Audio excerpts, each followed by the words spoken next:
Thank you very much. So thank you for the committee to invite me here today to present to you on the National Food Consumption Surveys, a particular topic that has interested me and I've been involved in for nearly 10 years. So hopefully in the next 40 to 50 minutes I'll be able to let you understand what we mean when we talk about food consumption surveys and really what we can do with them, so the potential uses of them. And how I hope to do that is firstly to kind of give you an overview of when we talk about food consumption surveys, what are they exactly?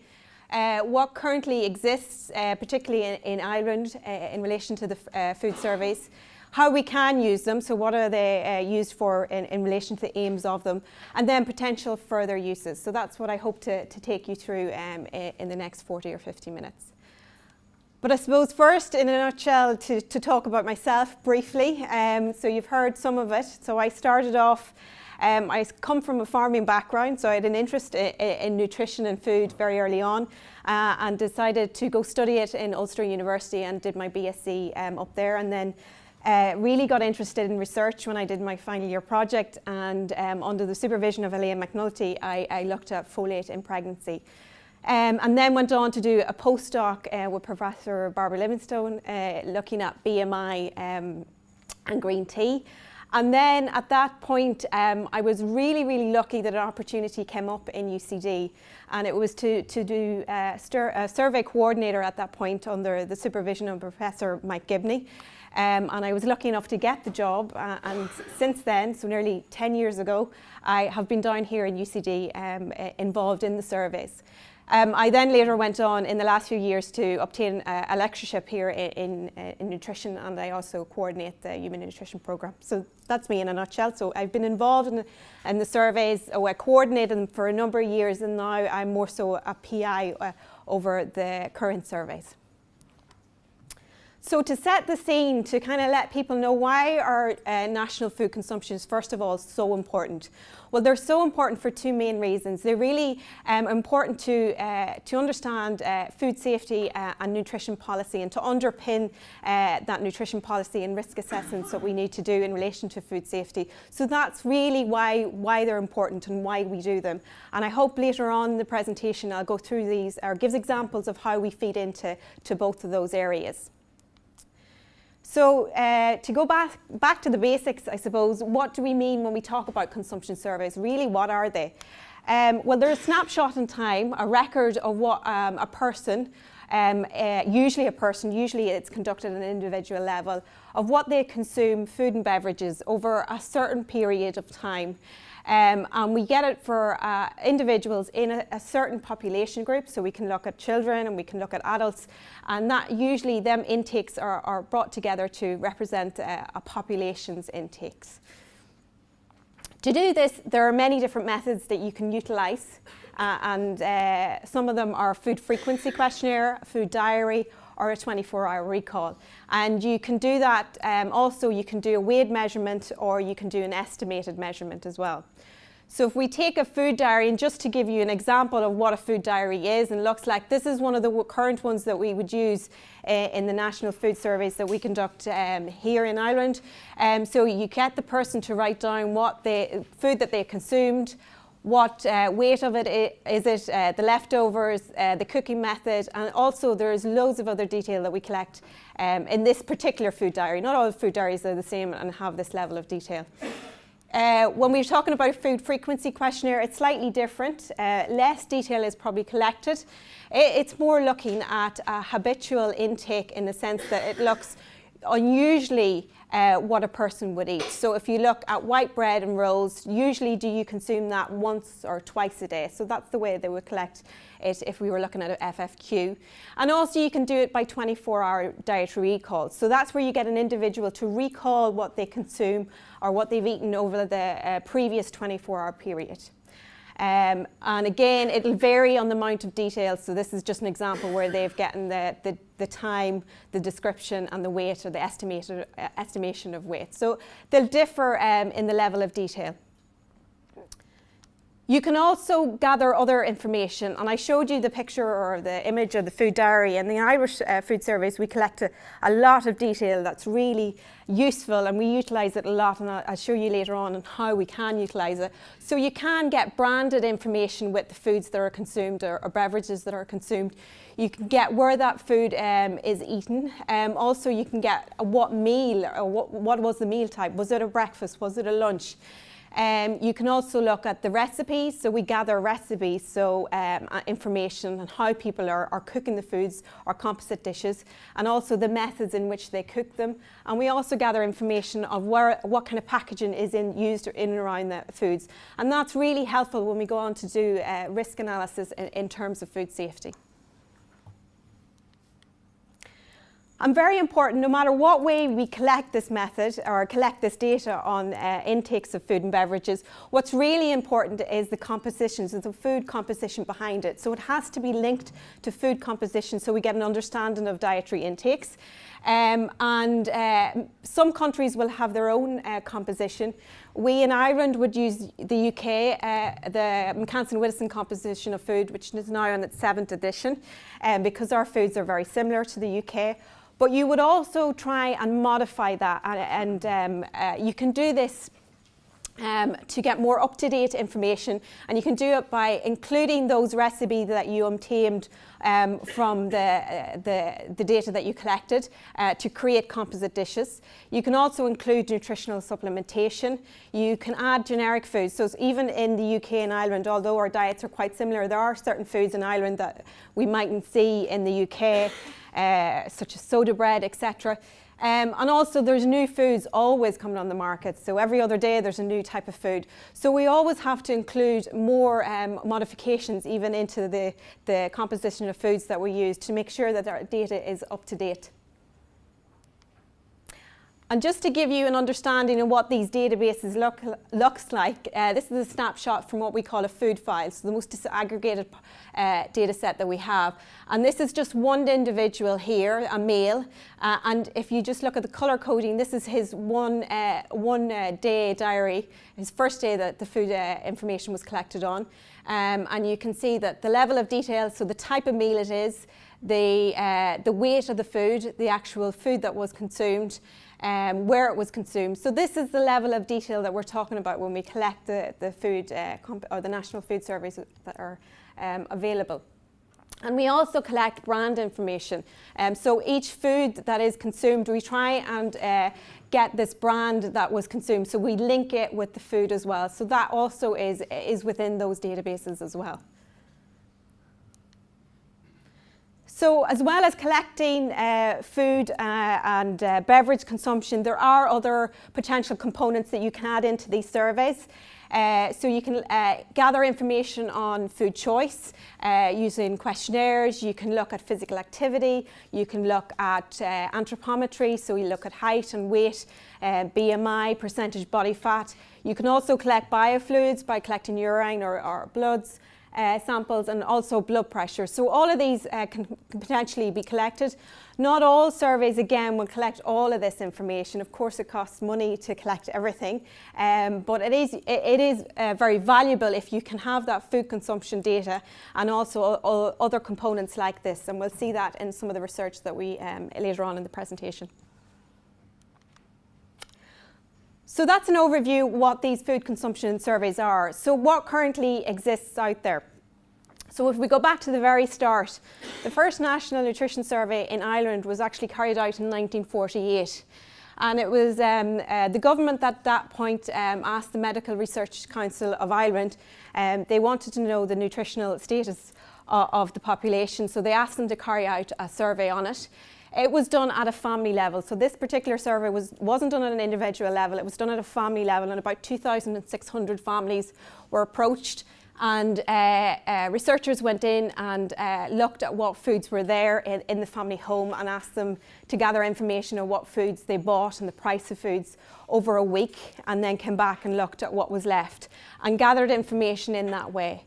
Then it wasn't until 1990 that the next Irish National Nutrition Survey was actually carried out. and this was carried out by the INDI, so the Irish Nutrition Dietetics Institute carried it out. With sponsorship actually from Kellogg's company, so sponsorship from industry at this point.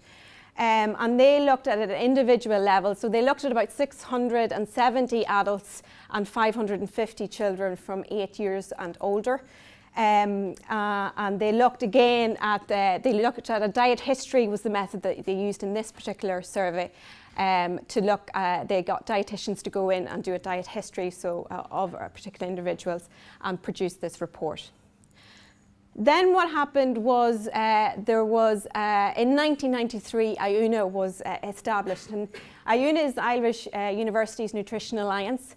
It was established by leading heads in nutrition of participating universities, and in particular you can see the three particular gentlemen here. So Professor Albert Flynn from University College Cork, Professor Mike Gibney from University College Dublin here, and Professor Sean Strain from Ulster University. So the three gentlemen, they realised how important these surveys were. They created and established Iona, and under the umbrella of Iona, a lot more surveys were then carried out. The first of it, which was the North-South Irish Food Consumption Survey, it was carried out in 2001, so it was carried out in 18 to 64-year-old adults. This was followed on closely then by our Children's Food Survey up here, carried out in 2005, or published in 2005, looking at our 5 to 12-year-olds, then looking at our teens in 2007. And then we decided that our adult data was obviously getting too old at that point, and we carried out the National Adult Nutrition Survey, NANS, in 2011, so the most recent adult survey. It was carried out at 18 and older, so there was no age cap on it. They just had to be healthy, free-living adults. And it was unique in one way because this was the first survey that we were able to actually collect biofluids. So we got blood and urine samples within this survey. So a really, really valuable resource. Then we went on to do the preschool nutrition survey in 2012. It was published. Since then, I have been lucky enough to be involved. So there was a call in 2015 to look and to update our children's food survey. So currently, we have the National Children's Food Survey out in the second one out in the field at the data collection stage.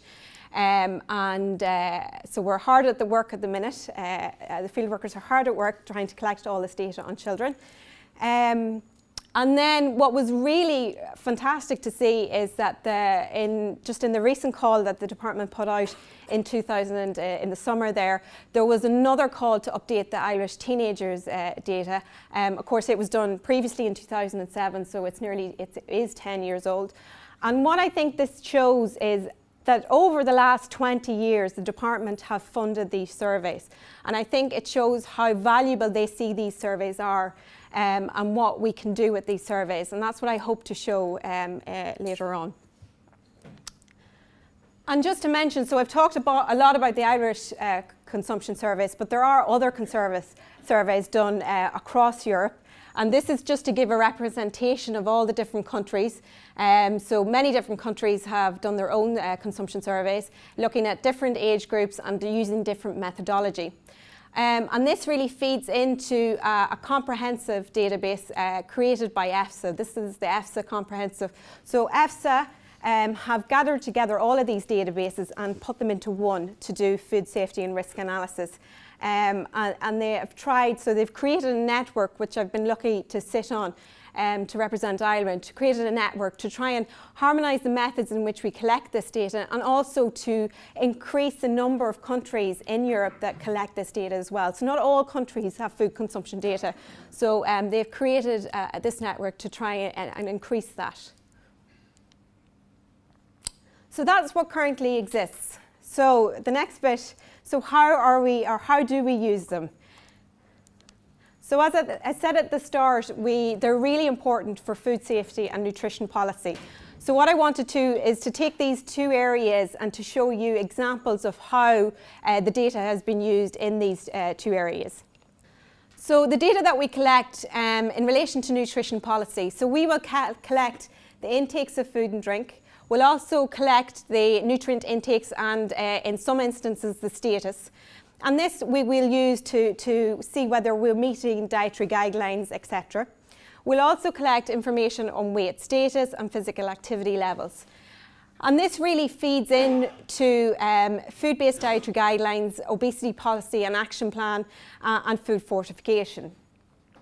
So if we look at food-based dietary guidelines, another study funded by firm Nutridata, one of its aims was to look at dietary strategies for healthy eating, in particular in our preschool children and in our older adults, because not a lot of work had been done in this, and we need food-based dietary guidelines for these particular groups. And so what we did, we were able to use the surveys to look at the nutrients of concern, particularly in those two age groups, and to look at those people who are achieving or had better intakes of those nutrients versus those who are poor intakes, and what foods they were consuming. And from that, we were looking at what suggested strategies we could say to actually increase the intake of the nutrients. So what would make the difference? And also what better foods, or how could we do that, or how could that be implemented, whether it be by promoting better food choices, by reformulating foods, or fortification of supplements. So that's just one example where we've used the data to lead into or to try and guide food-based dietary guidelines for those particular age groups. We also have looked at obesity. So this is a paper. We're very lucky that we have this data that spans over the last 20 years, because we were able to look at the trends in overweight and obesity. And this is a paper that we produced. Liam Boylan, a previous PhD student who worked in the surveys, did this, and we were able to look at the rates and the prevalence and trends in overweight and obesity in Ireland. And also we feed in to the worldwide stage when it comes to this as well. So the data also has been used by this NCD risk factor collaboration, who just recently published this paper in The Lancet, who've looked at worldwide trends in body mass index. So using the data from the surveys, we're able to feed into this.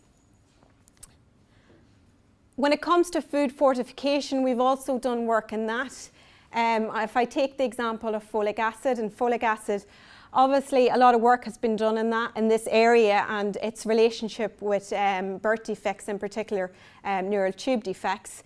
And one of the papers that we published in this area, done by Sinead Hopkins, was to look at voluntary fortification and supplementation on the biomarker status of folate and vitamin B12. So what we were able to do was to look at the population, the adult population, look at those people who are consuming no folic acid in their diet. So folic acid, the synthetic form of folate, obviously.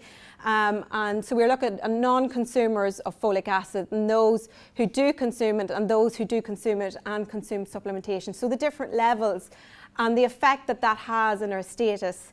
And also, as part of Sinead's PhD, she also did modelling, so the effects of what happens if we actually take out voluntary fortification and just decide to fortify flour with folic acid. What happens then? So from this work, we were able to model what the results would be from that. So we were able to add into this report that was produced by the Food Safety Authority of Ireland, looking into folic acid and the prevention of birth defects in Ireland. And another particular, I suppose, area of mine and an interest is iodine, and an interest in the public health arena at the minute. Iodine is very, very important, especially in pregnancy, and we know from research that a lack of iodine during pregnancy has been linked to lower IQ in infants, or lower IQ in children later on in life. So there's studies to show that, and it's very important during that period. And there was a lot of research done a few years ago that were showing in the UK that potentially that we are insufficient in iodine. So certain studies were looking at children and adults in the UK population, and they were showing signs of inadequate iodine. And then, of course, Ireland was asked the question, and it came up at Parliament and at that point, the Health Minister, Leo, was asked, well, what steps are we taking for the Irish population if we're iodine deficient, and why haven't we gone to the route of adding iodine to table salt? So a lot of European countries have added iodine to their salt to actually increase status overall.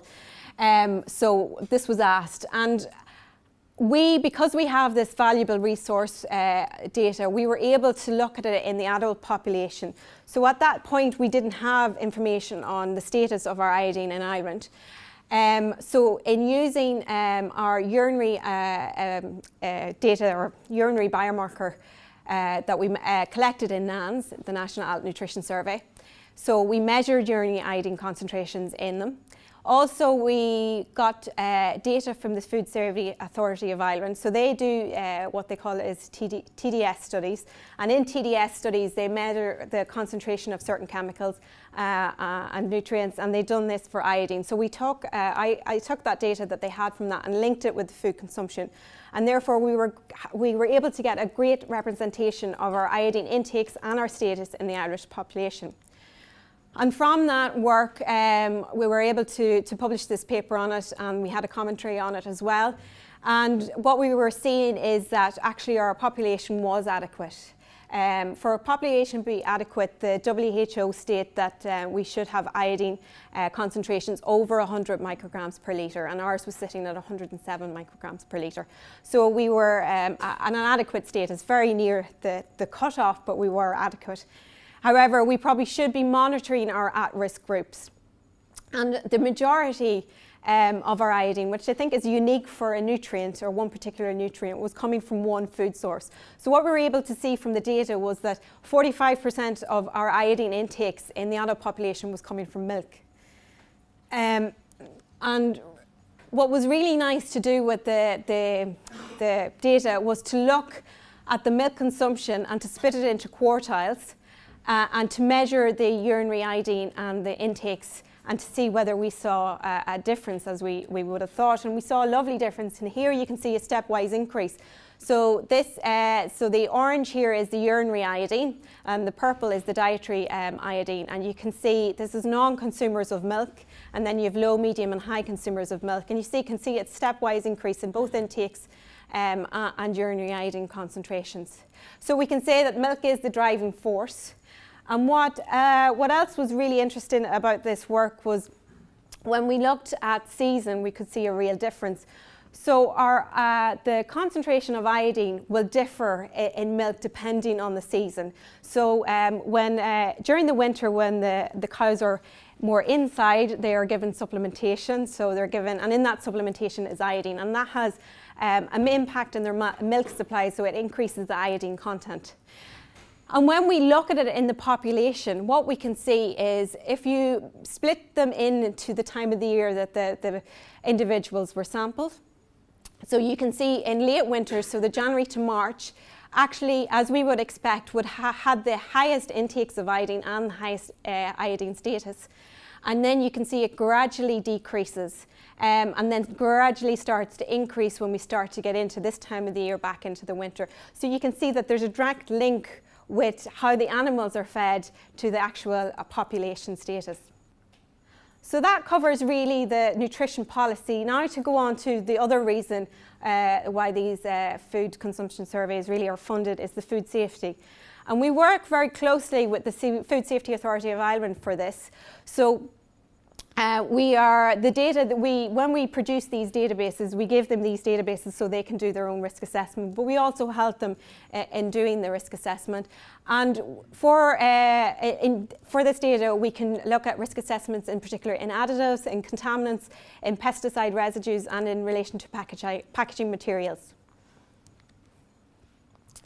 And when we do these dietary exposure assessments, what we're really doing is we have this food consumption data, and then what we want to do is link it with the chemical concentration data within foods, whether it be from additives, for example, and to then get the amount that we're exposed to, or the intake of that chemical.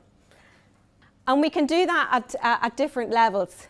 So this is the exposure calculation, and we talk about it in tiers. So we have tier 1, tier 2 and tier 3. And if we were to do it at tier 1, it's a crude exposure assessment that we're really doing. And we're looking at the amount of food that's consumed, and we look at the maximum permitted level of that chemical in all foods that are actually allowed to contain it. And we divide that over body weight and we get the exposure intake. If we were to up it to the next level, what we would do is the same calculation, looking at the maximum permitted level, but also take into consideration, okay, not all foods are going to have that particular additive. So we'll only look at the foods that actually have said that they've used it. So it's occurrence data, so we include that. And then we can go to a tier 3 level, which is the most refined assessment that we can do.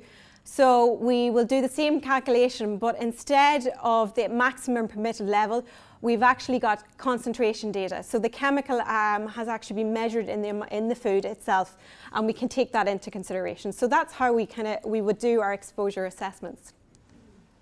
And to give you an example, so this is work completed by my postdoc, Maria Buffini, who's in the audience.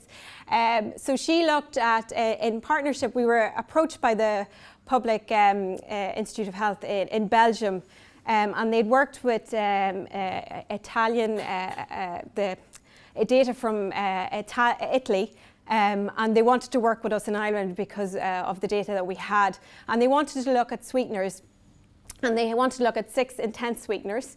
And I suppose it's very topical at the minute because of the changes, potential changes that we will see maybe over the next coming years with the introduction of sugar tax. So we were to estimate the intake of 6 intense sweeteners in Irish adults. And we looked at the market, the current market, to assess the occurrence of these sweeteners. And we sent the products themselves over to Belgium so they could analyse the chemical concentration. And we did the analysis. And the outcome really of the analysis was that we were all below the relevant acceptable daily intake. So we always look at this in relation to the acceptable daily intake, the ADI, and that's the amount over a lifetime that we can be exposed to without having a harmful effect on us. And what we did see that there was the new sweetener, I suppose on the block, the steviol glycosides. They're also being consumed at a safe level. However, it seems to be growing in popularity. Potentially, it's something that we need to monitor. And happily, this now has been accepted. This research has been accepted into publication by Food Additives and Contaminants. Other work that we have done is to look at pesticide residues. So as I said before, when we do the exposure assessment, we link this chemical concentration with food consumption data. However, it's not always that simple. In additives it is. However, when we do it, when we look at pesticides, the pesticides are used on the raw product, so the wheat grain, so they're sprayed on that. However, we don't eat that, we eat our bread. So we need to convert it. So we need a food conversion model to convert the bread that we consumed back to the raw commodity. Lucky enough, we got funding from the department to do this. So my previous MSc, Julia Lejeune, who's now in the FSAI working in this area, did a lovely master's on this and creating this food conversion model. And to do this, what we had to do is to, firstly, when we're converting food, if we go back to the example of the bread itself, so we have to convert that to the ingredients that make up that food. So here, if we take homemade brown yeast bread, a food code used in the surveys, we have to apply a recipe yield factor. And then what we have to do is apply a conversion factor. So this converts the ingredients back to the raw agricultural commodity. So for example, if we look at a recipe yield factor, so if we take the example of brown bread again, the processing type for bread is that it was baked. And so when the ingredients are combined and baked, we'll see a weight change of 8%, so a weight loss of 8%. So we need to apply this to all the ingredient fractions so that we get the actual raw ingredients that were included into that product. We also need to have conversion factors to bring the ingredient fractions back to the raw agricultural commodities. And we use, for example, these commodity trees, such as the FAO wheat commodity tree. And in particular, if you think about the flour that was in the bread and to bring it back to wheat grain, on average, it has a yield of about 80%. And so we use this 80% and convert it into a conversion factor. So the flour, 100 grams of flour, so to produce 100 grams of flour, we convert it back to 125 of wheat grain. So this was a huge work to undertake to look at all the foods that we have consumed over in the food surveys to convert them back to the raw agriculture commodities. And we did this, and these are just the top 10 highly consumed racks if we look at adults that we're consuming within Ireland. And I suppose there's no surprise really that it's water, milk, sugar beet and potatoes and wheats are within the top 5 highly most consumed racks. And then to do that, to do the exposure assessment, what we need to do then is look at the way the pesticide residues are analysed in foods. So not always are they analysed in the raw commodity. So apples can be analysed, but also the Pesticide Control Service would analyse apple juice. So sometimes we need to take it back to the individual ingredient. Also, we need to look at how racks or how we consume foods and how they're analysed. In a sense, sometimes we need an edible raw agricultural commodity, because if we take, for example, bananas, although the pesticide may be sprayed on the bananas, we don't eat the skin of the bananas. So we need to take that into consideration when we're doing this work. So this was also, this also was taken into consideration when we created this database. Then we went on, and this particular project was called Rack Convert, and we worked very closely with the Pesticide Control Service and the Food Safety Authority of Ireland. And what we wanted to do was look at pesticides and do risk analysis, and we chose 5 pesticides in particular, and these were the ones that were being detected the most in the Irish food supply over the last number of years by the Pesticide Control Service. So these are the 5 we have chosen, and we then looked at the intakes or the potential intakes or exposure assessment in relation to the ADI. So the ADI is the acceptable daily intake, and that's looking at a chronic intake. But also in relation to pesticides, we have our ARFDs, so our acute reference dose as well. And these are to look at more acute assessment. So nearly looking at a single eating event or over a day, the amount of chemical that we can be exposed to at a safe level. So we did this, and I suppose to summarise the results, when we looked at those 5 in particular pesticides, that we revealed that the selected pesticides were below the relevant safety thresholds for Irish adults and preschool children. Now, there was a lot of results in this, and unfortunately I don't have time to show you everything, but just to take you through, I suppose, or to show you one of the graphs. So if you look at it, one in particular pesticide, so chloropyrifos, we're looking at in particular here, and we do this at a tier 1, so that's the most crude assessment that we did. And you can see here what the relevant foods that were contributing to our mean intakes. So the majority of the intake of this particular pesticide is coming from our oranges, and is probably coming from the orange peel itself.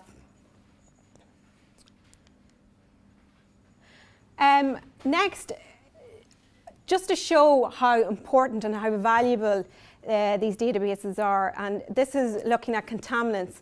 And it wasn't work that we did ourselves. So as I said, this data is obviously given over to our database, are given to the Food Safety Authority of Ireland so they can use them. And in 2008, some of you may remember that there was the dioxin scare, and where dioxins were found in pork. And really, very quickly, over a 24-hour period, the FSAI were told to assess the risk, to see what the risk is to the population. And it was vitally important that they did that, and they did that as quickly as possible. And they were able to do that because they had these databases. So they had the Iona databases to do the risk assessment, and to also to understand where our pork is coming in relation to sources of pork were in our food supply and we were consuming. And really then they were able to give this assurance to the public that there was no real health threat, that there was no concerns to human health from this single exposure event. So I think it's really nice a kind of story that they were able to do this risk assessment and use the data that we have to put the public at ease. So I've gone through how we use them and why we use them in relation to food safety and nutrition policy. There is another user of the data, and that really is the food industry as well. And they're important for the food industry. And they're important for the food industry because they can be used for product reformulation, to look if a product is reformulation, what impact does that have on nutrient intakes? If a new food product was come to the market, what impact would that have? And also for product promotion and health orientating market as well. So they can be used for in all of this, for all of these ways. And again, just to give you examples, I'm not going to go through all of this, but these are some of the companies that we have worked with over the last number of years and produced reports. So Cereal Partners worldwide, in particular Nestle, were looking at whole grain intakes and they wanted to know, so they sponsored research to look at the amount of whole grains in the diets of children and teenagers. And also Danone wanted to look at the role of their growing up milk in preschool nutrition in particular. So we have done this. So it shows how we can use this data for industry as well. So lastly, potentially what are the further uses of these surveys? Well, there's one other use, and the other use is to increase research capacity. So we use these, primarily the aim of these surveys are for food safety and for nutrition, to underpin nutrition or public health nutrition. But also we can use them to enable funding opportunities both at a national and EU level, and we have done. So you can see here the food consumption survey itself, or the surveys, have been used in many different FP7, Horizon 2020, so checker and non-exchequer funding has been gained by using these food consumption surveys. So it really is an important source of leveraging of further funding. And again, these are only examples, I can't include all. And these are some of the institutes that we have collaborated and some other funders as well that have funded more research using the food consumption surveys. And also what we've done is we have advanced nutrition research. So Professor Lorraine Brennan, who has done a lot of the work in the area of metabolomics, we've been very lucky enough to work with her in using the consumption surveys and to advance nutrition research in relation to using metabolomics as an approach to identify biomarkers within the food surveys. So this is just a number of her publications in which she has used the surveys. For this one here, she looked at orange juice and the metabolite proline betaine and whether she could use that in using the metabolomics profile in the adults that she had, and she could relate it to the amount of orange juice that was consumed within the survey. So really, really interesting work and really lovely to see that it can be used in this way. And I suppose lastly, what I wanted to say is potentially there could be other uses for the surveys. And maybe you are sitting there today thinking, well, potentially I could use that in my own research. So we'd love to hear from you, myself, or other collaborators in this area. And finally, I would like to thank you all for listening to me today.